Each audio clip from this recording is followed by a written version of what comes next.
أريد أكتب وطن ما بيه إرهاب، أريد أكتب وطن ما بيه إرهاب، ما تكمل أبياتي بهالقصيدة، حتى أفكاري تاهت بيك محتار، عملات الوقت كلش شديدة، من أسمع خبر هالانفجارات تصير بروحي هوسات ومريدة، أشوفاني الشباب تموت وأطفال، يومي العدو للطف يعيد،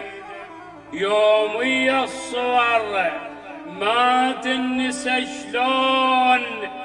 شنسة سبايكر شقر بجريدة، سبايكر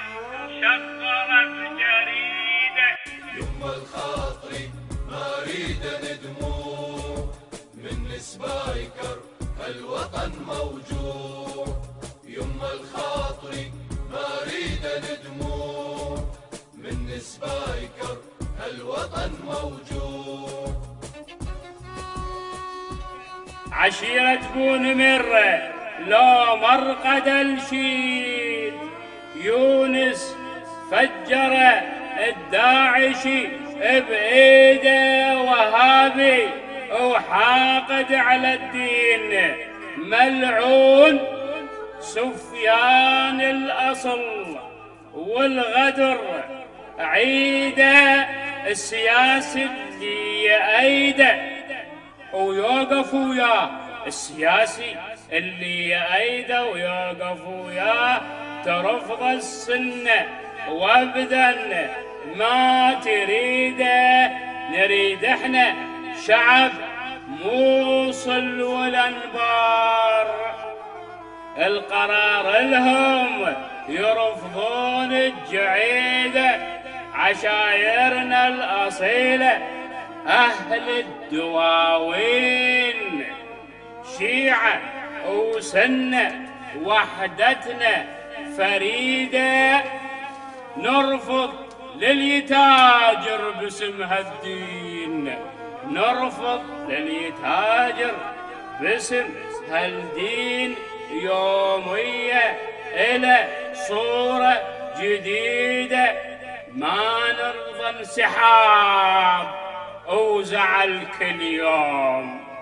من المجلس بدورتنا الجديدة، من هو المستفيد بهاي الأيام؟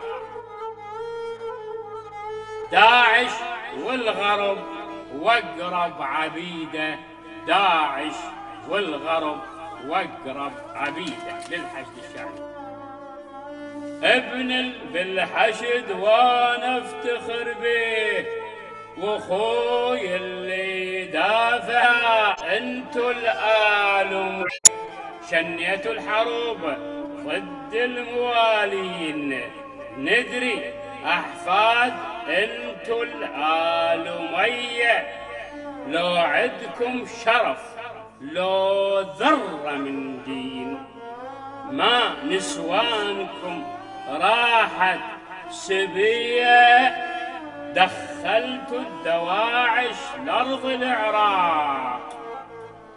بفتوى ومال من السعودية ربية، نكستوا العقل وين الدواوين، نكستوا العقل وين الدواوين، وين أهل السياسة العفلقية، وعلم كل يوم دفاعه على الحراير والقضية، تاليها بالأردن ساكن هناك، لو بربيل مجموعة حرامية،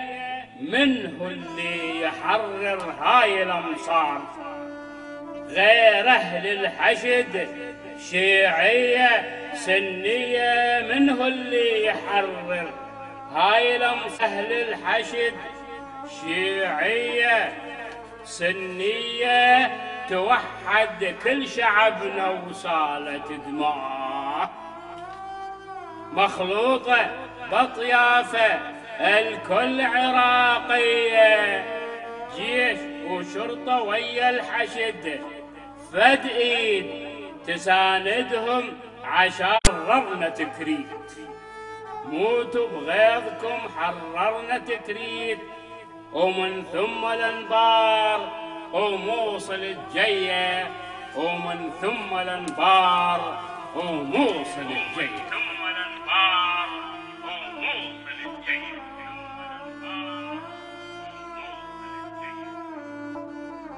أداء وكلمات الشاعر رحيم البديري، الهندسة الصوتية أحمد الحسناوي. تم التسجيل في استديوهات الفنان أحمد الحسناوي في الديوانية. هذا العمل مهداة إلى الشاعر رحيم البديري بمناسبة فوزه بمسابقة كلامك ذهب التي أقامتها منظمة أحباب الوطن للفنون الجميلة في الديوانية برعاية اللواء عبد الجليل الأسدي.